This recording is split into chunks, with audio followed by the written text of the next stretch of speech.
2025 সালের আগস্ট মাসের শেষ সপ্তাহের আরও একটা গুরুত্বপূর্ণ প্রতিবেদন। সংসদে মোদি সরকারের পেশ করা সংশোধনী বিল নিয়ে আজকের ভিডিও বা আজকের এই বিশেষ প্রতিবেদন, যার শিরোনাম হচ্ছে দুর্নীতি রোধ নাকি ভোটের প্রচার। প্রতিবেদন উপস্থাপন করছি আমি জাকির হোসেন শেখ। যাই হোক, প্রতিবেদনের বিষয়ে আসি। মোদি সরকারের সংবিধান সংশোধনী বিল পেশ নিয়ে আমাদের প্রথম প্রশ্ন, 2/3 গরিষ্ঠতায় সংসদের দুই কক্ষে কি মোদি সরকার মন্ত্রী অপসারণ সংক্রান্ত সংশোধনী বিল পাশ করাতে পারবে? আর দ্বিতীয় প্রশ্ন হচ্ছে, প্রধানমন্ত্রীকে গ্রেপ্তার এবং তার 30 দিনের হেফাজত, কুরসিতে বসা অবস্থায় ভারতে এই রকম সম্ভাবনা কতটা বিশ্বাসযোগ্য? 1000 বছরেও কি কখনো সম্ভব হবে বলে আশা করা যায়?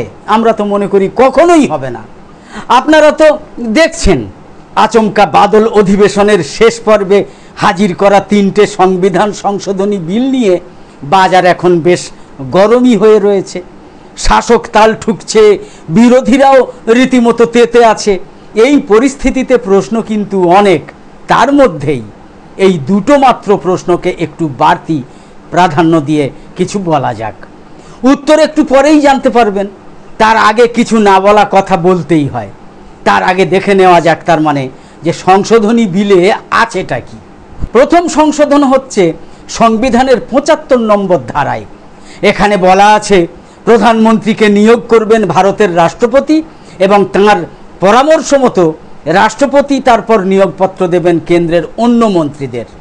সংশোধনী বিলে প্রস্তাব দেওয়া হয়েছে, প্রধানমন্ত্রী সহ কোনো মন্ত্রী যদি 30 দিন জেলে থাকেন বা হেফাজতে থাকেন, তাহলে 31তম দিনে তার মন্ত্রীপদ খারিজ হয়ে যাবে, দোষ প্রমাণ না হলেও। তবে হ্যাঁ, আইন অনুযায়ী সেই অপরাধের সাজা 5 বছর পর্যন্ত জেল হতে পারে। আর প্রধানমন্ত্রী যদি 30 দিন জেলে থাকেন, 31তম দিনে তিনি নিজেই পদত্যাগ করবেন, না হলে 32তম দিনে তার পদ আপনা আপনিই খারিজ হয়ে যাবে। দ্বিতীয় সংশোধন হচ্ছে সংবিধানের 164 নম্বর ধারায়। কেন্দ্রীয় মন্ত্রীদের মতো রাজ্যের মুখ্যমন্ত্রী এবং তার অধীন কোনো মন্ত্রী যদি গ্রেপ্তার হন এবং 30 দিন হেফাজতে থাকেন, মন্ত্রীপদ 31তম দিনে খারিজ হয়ে যাবে। প্রধানমন্ত্রীর মতো মুখ্যমন্ত্রীর ক্ষেত্রেও 31তম দিনে পদত্যাগের নিয়ম খাটবে। তবে কেন্দ্র বা রাজ্য দুই ক্ষেত্রেই মামলার রায়ে যদি মন্ত্রীরা নির্দোষ প্রমাণিত হন, তারা নিজেদের পদ ফিরে পাবেন। তৃতীয় সংশোধন 239 এ ধারায়, অর্থাৎ দিল্লি এবং ন্যাশনাল ক্যাপিটাল টেরিটরির জন্য। এক্ষেত্রেও ওই এক প্রকার প্রস্তাব কার্যকর হবে। এছাড়া দেশের সব কেন্দ্রশাসিত অঞ্চল এবং জম্মু কাশ্মীরকেও দুর্নীতি বিরোধী এই পদক্ষেপের ছাতার তলায় আনা হয়েছে। সাধারণ মানুষের দিক থেকে দেখতে গেলে মোদি সরকারের এই উদ্যোগ অত্যন্ত সাধু, অত্যন্ত ভালো উদ্যোগ। আপনি আমি ভোট দিয়ে নিশ্চয়ই কোনো চোর চিটিংবাজকে ক্ষমতায় বসাতে চাইব না। আমরা রক্ত জল করে উপার্জন করি, তার উপর করও দিই, আর ওই করের টাকাতেই দেশ চলে। মন্ত্রী আমলাদের মাইনে হয়, প্রধানমন্ত্রী গ্রামীণ সড়ক যোজনা, আবাস, 100 দিনের কাজ, লক্ষ্মীর ভাণ্ডার সব হয় ওই টাকাতে, করের টাকায়। সেই অর্থই যদি কোনো মন্ত্রীর ফ্ল্যাট থেকে পাওয়া যায়, এমন দৃশ্য অবশ্যই হজম হওয়া কঠিন। কোটি কোটি টাকা তছরূপের পরও যদি কোনো মুখ্যমন্ত্রী জেলে বসে সরকার চালান কিংবা তার কোনো প্রতিনিধিকে কুরসিতে বসিয়ে যান, সেটাও গ্রহণযোগ্য নয়। আমরা সাধারণ দৃষ্টিতে এটা আমাদের জন্য খুবই ভালো। অর্থাৎ মোদি সরকার যে অন্যায় করলে প্রধানমন্ত্রীও জেলে যাবেন বলে বিল আনছে না, আমরা যেন সেটাকে সত্যিই খুব ভালো মনে করছি। আমরা অন্তর থেকে চাইব এমন মন্ত্রী শাসকের আসনে বসুন যার সাদা জামায় দুর্নীতি বা অপরাধের কালো দাগ নেই। আইন যদি সবার জন্য সমান হয়, তাহলে তাদের ক্ষেত্রে অন্যথা হবে কেন? প্রভাবশালী বলে। সুতরাং এটা ভালো। আপাত দৃষ্টিতে মনে হচ্ছে এই বিল যদি আইনে পরিণত হয়, তখন ক্ষমতাবানদের প্রভাব খাটানোর বিরুদ্ধে আমাদের আর কোনো অভিযোগ থাকবে না। চিত্রনাট্যে টুইস্ট কিন্তু এখান থেকেই শুরু হচ্ছে। কারণ আশ্বিনের পদ্মের মতো বিকশিত হচ্ছে বিরোধীদের দাবি যে এর অপপ্রয়োগ হবেই একেবারে। কিভাবে? একটা ছোট্ট পরিসংখ্যান দেখা যাক। 2014 সালে নরেন্দ্র মোদী ক্ষমতায় আসার পর ইডি এবং সিবিআই যতগুলো কেস হাতে নিয়েছে তার 95% হচ্ছে রাজনৈতিক। আর উল্লেখযোগ্য বিষয় হচ্ছে ওই সব মামলার প্রত্যেকটাই কিন্তু বিরোধী দলের নেতা নেত্রীদের বিরুদ্ধে, যারা কোনো না কোনো রাজ্যের সরকারে আছেন। সিবিআইয়ের ক্ষেত্রে 60% এবং ইডির ক্ষেত্রে 54% বেড়েছে মামলার সংখ্যা। আর হ্যাঁ, সবগুলোই কিন্তু পলিটিক্যাল। এই মুহূর্তে দেশের 12 জন মুখ্যমন্ত্রীর বিরুদ্ধে কোনো না কোনো মামলা চলছে, যদিও মমতার বিরুদ্ধে কিন্তু কোনো মামলা নেই। এটা নিয়ে অন্য একটা পর্বে বিস্তারিত আলোচনা করা যাবে। যাই হোক, তেলেঙ্গানার রেবন্ত রেড্ডির বিরুদ্ধে 89টা মামলা রয়েছে, তামিলনাড়ুর স্ট্যালিনের বিরুদ্ধে 47টা মামলা, কর্ণাটকের সিদ্ধারামাইয়ার বিরুদ্ধে 13টা মামলা, ঝাড়খণ্ডের হেমন্ত সোরেনের বিরুদ্ধে 5টা মামলা, হিমাচল প্রদেশের সুখবিন্দর সিং সুখুর বিরুদ্ধে 4টে মামলা, কেরলের পিনারাই বিজয়নের বিরুদ্ধে 2টো মামলা এবং পাঞ্জাবের ভগবন্ত মানের বিরুদ্ধে 1টা মামলা রয়েছে।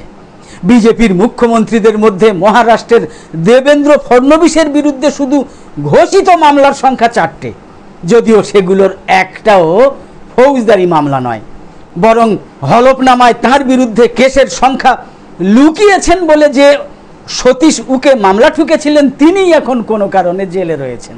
বুঝতেই পাচ্ছেন, কেন্দ্রের শাসক শিবির বলতে পারে বিরোধীরাই শুধু দুর্নীতি করে, ডাবল ইঞ্জিন একটা রাজ্যেও দুর্নীতি হয় না।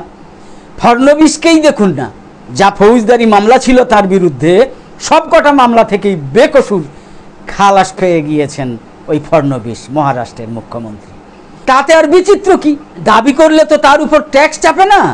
নিয়োগ দুর্নীতি, প্রশ্নপত্র ফাঁস, 100 দিনের কাজে অনিয়ম, রাস্তা তৈরিতে বিপুল কাটমানি, অভিযোগকারীকে খুন, এইসব ডাবল ইঞ্জিন রাজ্যে হয়ই না, হলেও তা ধর্তব্যের মধ্যে নয়। কেন? কেন্দ্রীয় সরকার বা বিজেপি এইসব পাতে দেওয়ার প্রয়োজন মনে করে না। করলে তো এর সব অভিযোগই কোনো না কোনো সময় উত্তরপ্রদেশ, রাজস্থান, হরিয়ানা, মধ্যপ্রদেশের মতো রাজ্যে উঠেছে, কিন্তু হয়নি কিছু। তারপর ধামাচাপাও পড়ে গিয়েছে। বিরোধীরা খানিক মিনমিন করেছে বটে, কিন্তু তাতে সিবিআই বা ইডি তদন্তের নির্দেশ জারি হয়নি। ফলে বিজেপি নেতামন্ত্রীদের টানা 30 দিন হেফাজতে থাকার নজির মাইক্রোস্কোপের তলায় তো খুঁজতে হবে। তাহলে সাদা চোখে কি বুঝতে পারা যাচ্ছে? সাদা চোখে বুঝতে পারা যাচ্ছে যে সংবিধান সংশোধনী কার্যকর হয়ে গেলে কাদের উপর কোপ পড়বে। উত্তর দিতে পারলে কোনো পুরস্কার নেই, কারণ ব্যাট আমার, বল আমার, উইকেট আমার, আর আম্পায়ারও আমার। কাজেই কে খেলবে, কে সেঞ্চুরি করবে আর কে আউট হবে সেটা কি মশাই আপনি ঠিক করে দেবেন নাকি? ঘুলঘুলি থেকে কিন্তু বন্দুক তাক করাই আছে, অর্জুন রেডি ছোড়া হাতে, সামনে তকটাও দাঁড় করানো আছে। কে ওখানে দাঁড়াবে সেটা মগনলালই ঠিক করবেন, ফেলুদা কিন্তু নয়। উনি খুব বেশি হলে প্রতিবাদ করতে পারেন, বলতে পারেন আসল তদন্ত থেকে নজর ঘুরিয়ে দেওয়ার জন্য এত কিছু, এছাড়া ওনার করার কিছু নেই। তা আসল তদন্ত বলতে কি? ওখানে গণেশের মূর্তি হতে পারে, আর এখানে ইন্টেনসিভ রিভিশন এবং ট্রাম্পের ট্যারিফ এইসব থেকে দৃষ্টি ঘোরানো। এই ব্যর্থতার দায় নিয়ে বেশি আলোচনা করতে দেওয়াটাই বিরক্তিকর। সংবিধান সংশোধনী বিল বাজারে এসে গিয়েছে, এবার সব নজর ওই দিকে। কেন্দ্রীয় স্বরাষ্ট্রমন্ত্রী এই বিল পেশ করেই তা যৌথ সংসদীয় কমিটিতে পাঠিয়ে দিয়েছেন। মঙ্গলবার রাতে কেন্দ্রের তরফ থেকে যে বিজ্ঞপ্তি জারি হয়েছিল তাতেও কিন্তু এই পদক্ষেপের কথাই লেখা ছিল। তার মানে কি মোদী সরকার ধরেই নিয়েছিল যে এই বিল পাস হবে না? একবার অঙ্কটা দেখে নেওয়া যাক। 2/3 ভোট না পেলে লোকসভায় সংবিধান সংশোধনী বিল পাস হয় না, অর্থাৎ মোট 543টা আসনের মধ্যে 362টা ভোট পেতেই হবে সরকারকে। এই মুহূর্তে এনডিএর সম্মিলিত আসন সংখ্যা কত? বিজেপির 240টা সহ মোট 293টা। তার মধ্যে আবার অন্যতম শরিক তথা সরকারের প্রাণভোমরা চন্দ্রবাবু নাইডুর বিরুদ্ধে 19টা মামলা ঝুলছে। তিনি আপাতত সায় দিলেও ভবিষ্যতে কতটা এনডিএর সহায়ক হয়ে উঠবেন সে ব্যাপারে সন্দেহ আছে। তবে হ্যাঁ, চন্দ্রবাবু যদি বুঝে গিয়ে থাকেন যে লোকসভায় 2/3 গরিষ্ঠতা পাওয়ার সম্ভাবনা এনডিএর নেই, তাহলে তিনি ভোট দিতেই পারেন সম্মান এবং জোট রক্ষার্থে। বস্তুত বিষয়টা সেদিকেই যাবে, কারণ বিরোধী দলগুলো সমর্থন না দিলে এই সংশোধনী লোকসভায় দিনের আলো দেখবে না। এটা গেল লোকসভার কথা। আবার রাজ্যসভায় 245টা আসনের মধ্যে 133টা আসন রয়েছে এনডিএর দখলে, কিন্তু 2/3 গরিষ্ঠতা পেতে গেলে তাদের চাই 163টা আসন। সেও কি সম্ভব? হ্যাঁ সম্ভব, যদি বিরোধীরা ভোটাভুটির সময় ওয়াক আউট করে বা বিরত থাকে। এরকম কিন্তু যারা বিলের পক্ষে বিপক্ষে ভোট দিচ্ছেন তাদের 2/3 গণ্য হবে। আশা করা যায় বিরোধীরা তাদের পায়ে কুড়ুল মারবেন না। তাহলে একটা বিষয় স্পষ্ট হচ্ছে যে এই সংশোধনী বিল পাশ করানোর সম্ভাবনা বিজেপির কাছে অত্যন্ত ক্ষীণ বললেও কম বলা হয়। তা আমাদের মতো সাধারণ মানুষ এটা জানে, আর নরেন্দ্র মোদী, অমিত শাহ এরা জানেন না। তারপরেও তাহলে বিল আনলেন কেন? এটা একটা বড় কারণ। প্রথমত এসআইআর থেকে নজর ঘোরাতে, যেটা আগেই বললাম, আর দ্বিতীয়ত জোরদার একটা প্রচার। আমজনতা দুর্নীতি পছন্দ করে না। বিহার এবং বাংলার বিধানসভা ভোটের আগে এই বিল বড়সড় মাইলেজ দেবে বিজেপিকে। পাশ হয়ে গেলে মোদিজি ওই 2 রাজ্যে ডেইলি প্যাসেঞ্জারি করবেন আর বলবেন এইবার সব দুর্নীতিবাজ নেতা জেলে যাবে। ইডি, সিবিআই আরও সক্রিয় হবে, কারণ কোনো একটা মামলায় 30 দিন মুখ্যমন্ত্রীকে জেলবন্দি রাখতে পারলেই সরকার ফেলে দেওয়া সম্ভব। যখন তিনি নিজেকে নির্দোষ প্রমাণ করে ফিরবেন, ততক্ষণে ভোট করিয়ে নতুন সরকার গঠন হয়ে গিয়েছে, কিংবা দেখা যাচ্ছে রাষ্ট্রপতি শাসন জারি রয়েছে। আর সংসদে যদি এই বিল পাস না হয়, সেই স্ক্রিপ্টও তখন রেডি মোদিদের। তিনি তখন বলবেন আমি তো চেয়েছিলাম, কিন্তু কংগ্রেস, আরজেডি, তৃণমূলই এই বিল পাস করাতে দিল না। তাহলে বুঝুন কে দুর্নীতি চায়। তাহলে এর থেকে কি পাওয়া গেল? শুরুতেই যে দুটো প্রশ্ন পরের জন্য তোলা ছিল, তার প্রথমটার উত্তর জানাই হয়ে গেল। 2/3 গরিষ্ঠতায় সংসদের 2 কক্ষে মোদী সরকার মন্ত্রী অপসারণ সংক্রান্ত সংশোধনী বিল পাশ করাতে পারবে না। পারবে না। এখন মনে হতে পারে যে প্রধানমন্ত্রী তো নিজেকেও এই বিলের আওতায় রেখেছেন। ঠিক কথা, কিন্তু এখানেও বাস্তবটা বুঝতে হবে। খালি আইনে রেখেছেন বলে উনি মন্ত্রীপদ হারাবেন, এটা বুঝতে হবে। তা বাস্তবটা কি? আপনি চাইলেই তো আর ভারতের যে কোনো থানায় গিয়ে প্রধানমন্ত্রীর বিরুদ্ধে এফআইআর করতে পারবেন না। থানা তো নেবেই না। যদিও বা নেয়, তার জন্য কিন্তু যথাযথ প্রমাণ এবং লোকসভার স্পিকার আর রাষ্ট্রপতির অনুমোদন লাগবে। আর সেই অনুমোদনের জন্য কে দরবার করবে? দরবার করতে হবে প্রধানমন্ত্রীর দপ্তর বা স্বরাষ্ট্র মন্ত্রককে। সেটা কি সম্ভব? মানে গল্পে গরু গাছে চড়ার মতো অবস্থায় আর কি। এছাড়া প্রধানমন্ত্রীর বিরুদ্ধে তদন্ত করার এখতিয়ার কার আছে? সিবিআইয়ের।